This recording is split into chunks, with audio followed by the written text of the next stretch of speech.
Okay, we have one account that's being a little bit funny. Let's see. Okay, we are officially live. Beautiful. Let's see. Oh, let me click one more. Sorry, there are so many that we do. Okay, perfect. Welcome to Catholic Owned Live. This is the Wednesday show. Thank you all so much for joining me today.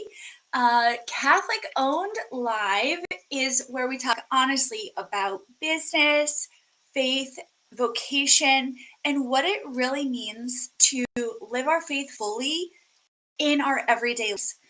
I'm so glad that you're here with me today. I am honored to introduce you to my guest. Cameron Arcidi is the founder of the Debt Slayers of St. George. He has been a longtime member and supporter of us at Catholic Owned, and he really helps people to align the faith and finance while slaying the dragon on the way to financial freedom. Cameron, thank you so much for joining me today. Happy to be here, Brooke. Thank you very much. You know, I am such a fan of the work that you're doing because it really gets to the heart of what it means, of what it really takes when we're talking about building the new Catholic economy. There is a lot of collaboration that has to occur, but your work is really about the individuals getting a handle on their finances, building the habits to be able to contribute. Can you give us a little background about the Debt Slayers of St. George and how you help your clients so people know? Absolutely. So for the last 4 years, last 2 years full time, I've been helping uh, Catholics specifically, but I'll work with anyone. But we have a very intense Catholic curriculum where we identify exactly what it is that's keeping you from reaching that next level with your finances, whether it's debt, whether it's a certain loan with that, whether it's spending habits, and then isolating what the problem is. If there's multiple problems, we'll deal with that too. Labeling that as our dragon, and then cutting that out of the way so that way you can grow and reach that next level with your finances. Usually getting on the other end of interest where you're not paying interest every month, but you're actually earning interest. That's how you know that you're on the other side of things. The Debt Slayers of St. George was founded with the idea that when it comes to finances, a lot of people kind of stray from that as far as talking about it very commonly or asking for help with it, because there's a lot of shame and a lot of emotion that comes with that. One of the big things we try to do is take the emotion out of our money so we could look at it pragmatically and spiritually.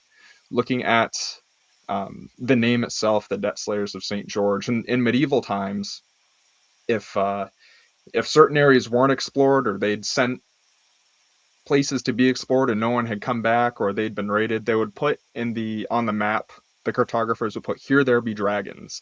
So by removing that fog of war, clearly identifying what the problem is so it could stop growing, and being able to take care of that and slay your dragon, like Saint George, the saint of that has the legend around slaying the dragon, the English saint. You're able to evolve through that and be able to focus more fully on serving Christ, by not having to serve all these other masters who you're indentured to. It's such an important topic, and so many directions I could go with this. This is something I'm also really passionate about. I'm nowhere near an expert like you, but um, I love that you talked about, that you mentioned there in the intro, about removing the emotion from Mm. the finances. I was speaking with one of our fellow members, Bridget Tibaldi. She had me as a guest with her community. And it was just this whole topic around removing the shame that we carry with money. And I think as millennials, I don't know, we get it so bad. We Can do. you talk about some of the, some of your experiences with your clients, or how you approach getting rid of that emotional weight, because it really can hold us back, right? Absolutely. It's important to remember that money is not the root of all evil. It's the love of money that is. So it's that sort of disordered attachment that we have to our treasures that can lead us astray. The goal when working with people is that when they look down at their bank account, they're not celebrating because they have so much money in their account, because that's more of a greedy mentality where we're just trying to earn money for money's sake. We also don't want people panicking, because then you're in a scarcity mindset. You're not trusting in God's provision for us. We know that God will provide us with everything we need. It might not be everything that we want, but He has provided us with the tools and resources to be able to provide for ourselves. It's just a matter of optimizing that. So by taking the fear, the emotion, being able to sit down with someone and carefully go over everything. I'm bound by confidentiality with my clients, so there is the aspect that I'm not going to run and tell everyone in my community about your financial situation. It's not about that. It's not about shaming past behaviors. It's about notating where we are now, seeing the tools that God has blessed us with, and what makes sense from a stewardship perspective of how to best use those. Yeah, it really makes a difference when we start seeing money as a tool for meeting and, achieving the objectives that God has sort of placed on our hearts. And that is something that has been a big shift for me. Uh, you know, like I said, I think millennials, we get this so bad. I also, what Bridget was saying, and I tend to agree, women get the guilt really bad. And I do see on the men's side, there's the guilt around, well, I can't bring my wife home. I want to live this ideal, Mhm. that is sort of this constructed ideal. But I agree with you so much. That just getting rid of that negativity is like so freeing, because then it's more of an exercise of, let's look at the tools we have. Do we need another tool? Can we use the tools we have? Yeah, How can we use this? And that's so freeing. And I do think there's something, like you said, it's a disordered view of that fear, that scarcity, that shame, and being freed from that. So you can really get to the real work. absolutely. Absolutely. So, of course, there are so many of us out here. Everyone has heard of Dave Ramsey. Hmm. And I have kind of said, to people in our community, you're sort of the Dave Ramsey, but Catholic and with a twist. I guess, what would you say your approach is similar to Dave's, or how is it kind of different? Just so people can have an idea of what it's like to work with you, what they can Yeah. expect. I enjoy a lot of what Dave Ramsey says and does. Some stuff I don't quite agree with. I understand why he does it though. So uh, his main sticking point is you need to track everything that's coming in and going out with a zero-based budget. So that's where every single dollar that's coming in and going out is being accounted for. It doesn't necessarily mean it's being spent. It means we're saving X dollars over X amount of months to pay for something a few months later. Completely agree with that. That's the way to go. Where I differ from it is beyond that with the approach as far as debt avalanche versus debt snowball. Dave Ramsey is a debt snowball all the time, regardless of your income. The debt snowball is essentially tackling your lowest, is paying the minimums on all your debt, and then focusing on your smallest balance payment first, putting everything that you have towards that once you have an established emergency fund. The debt avalanche is the opposite. You put it at the thing that has the highest interest rate, so that way you're able to stay on top of that interest and pay that down. For someone who's struggling with a cash flow issue, the debt snowball absolutely 100% makes sense.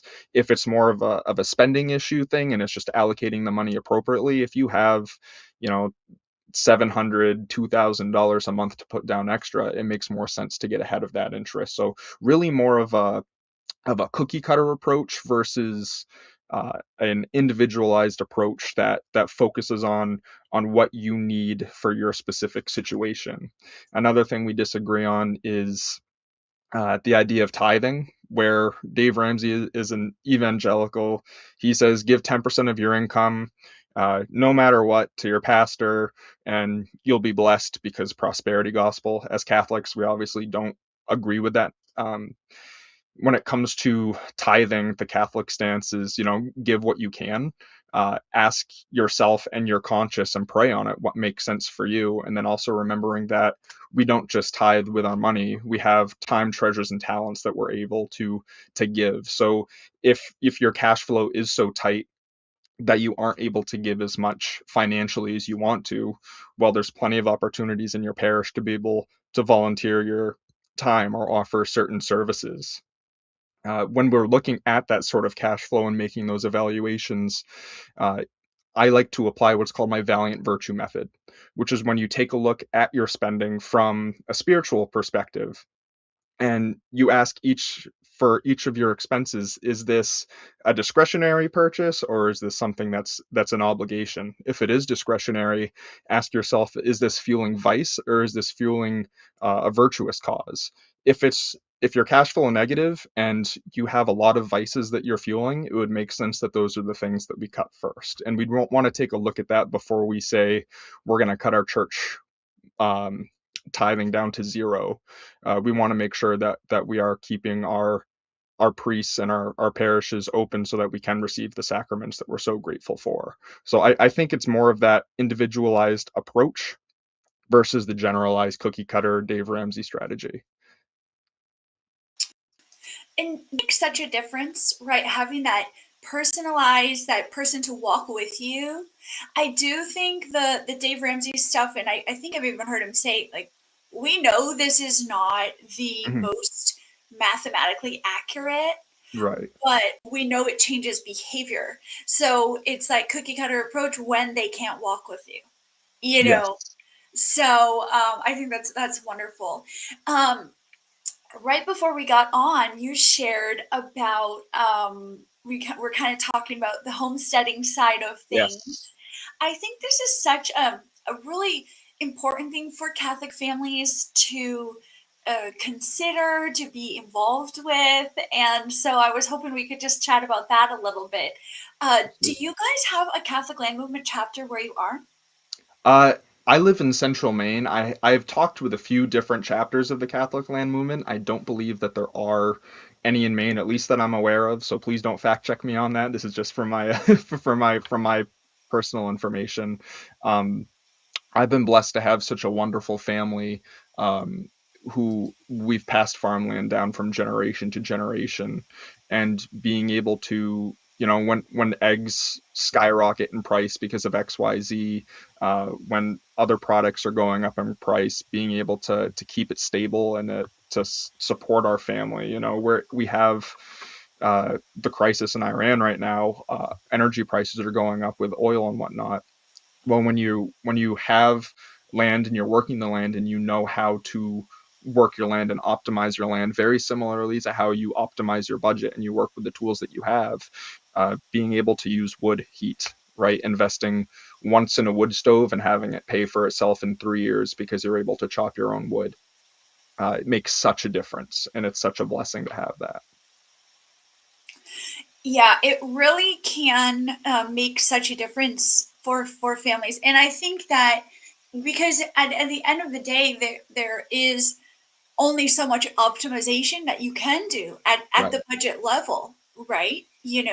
Um, if you live in a very high cost of living area, Mhm. you can only cut so far. Right. Eventually we either have to earn more income, which is always like a good goal. We have to fund those children and all of the things that they need.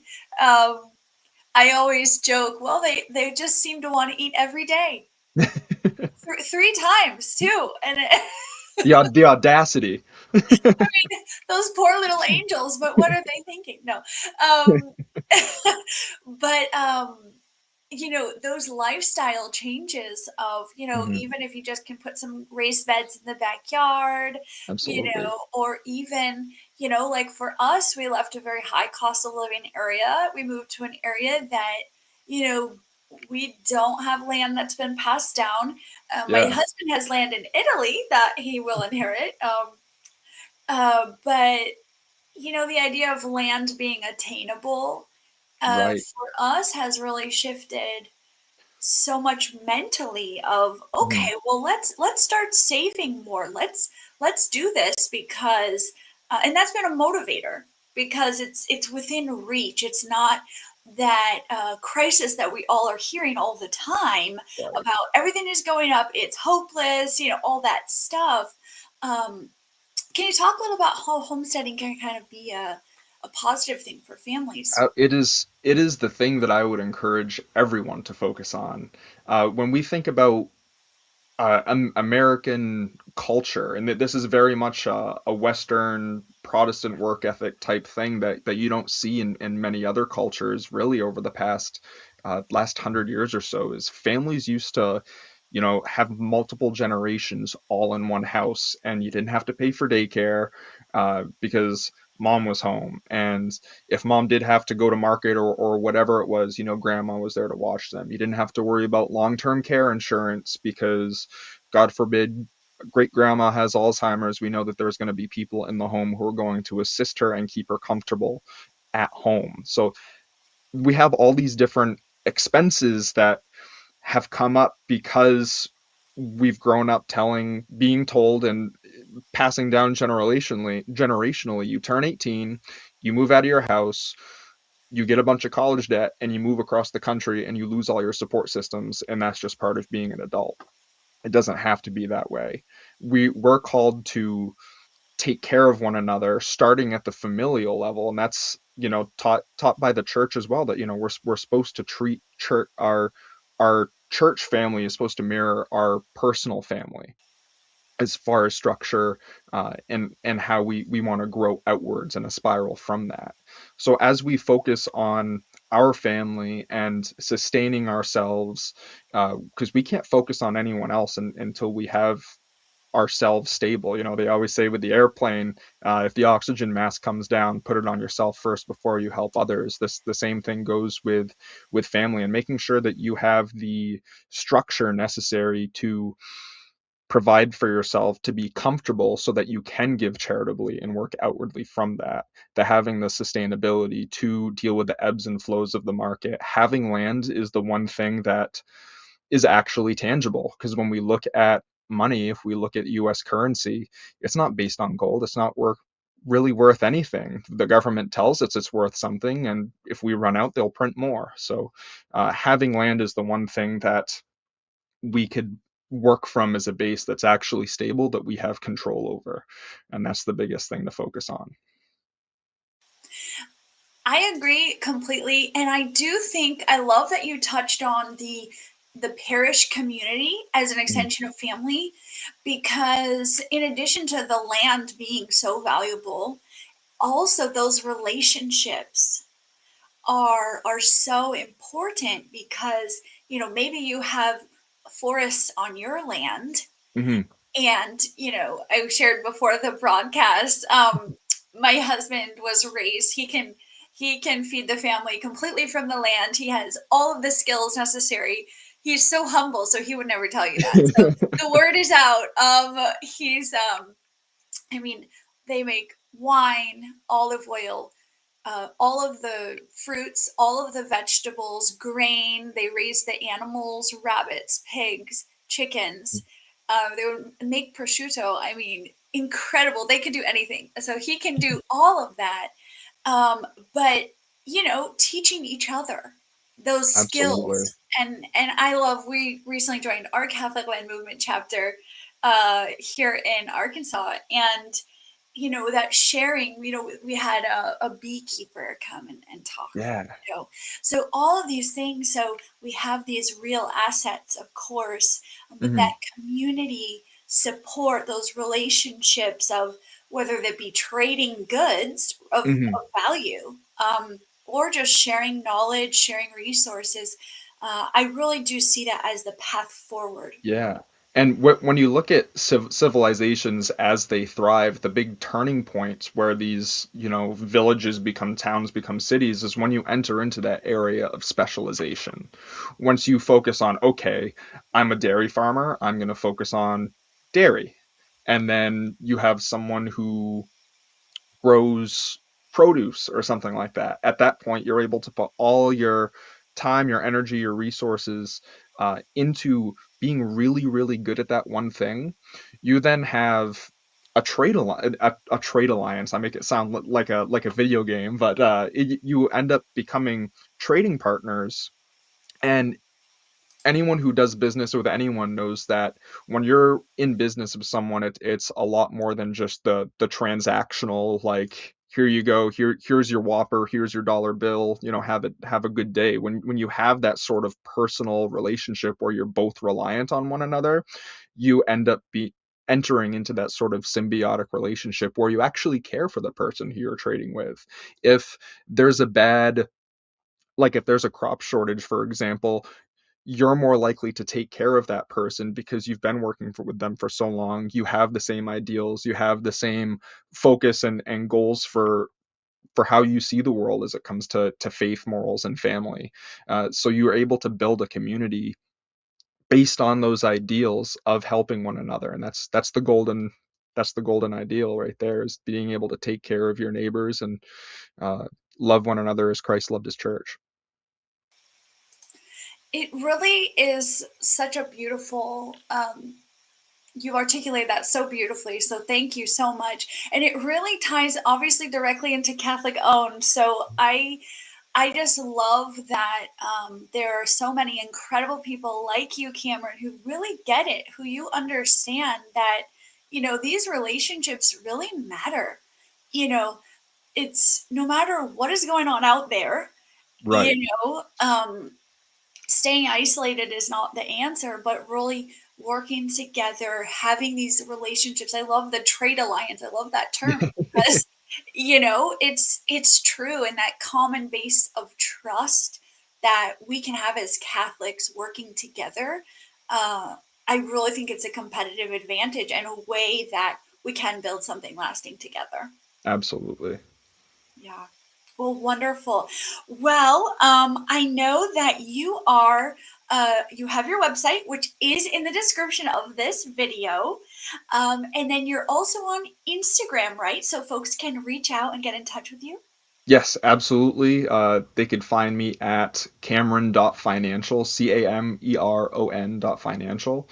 I will work with anyone.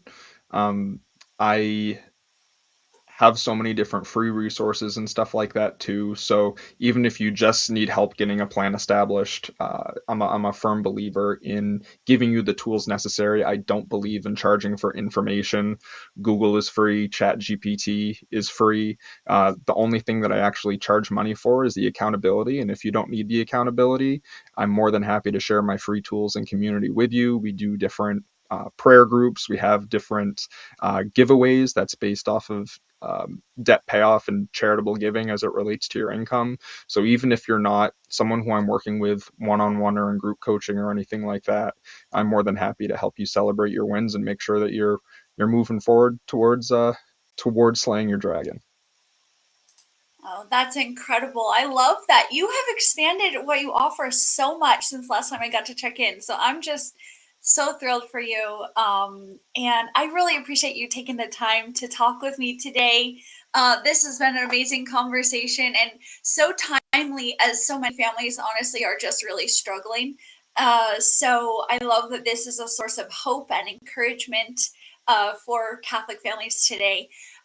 Thank you all so much for joining us. This has been Catholic Owned Live, the Wednesday show with my wonderful guest, Cameron Arcidi of the Debt Slayers of St. George. If this show has been helpful to you, please leave us a comment. Let us know what you think of the show. Feel free to share with a friend who cares about the Catholic economy just like us. And if you haven't yet, be sure to check out the Catholic Economy Forum. It will be held live April 16th in an online platform that's super interactive, super immersive. You won't want to miss it. So the link for tickets to the Catholic Economy Forum the link is also in the description here. Be sure to check it out. And there is a discount code there. If you would like to save a few dollars, we would love to see you there. This has been Catholic Owned Live. Thank you so much for joining me. We will be back again on Friday at noon Central Time, and we hope to see you then. God bless you, and thank you for joining us.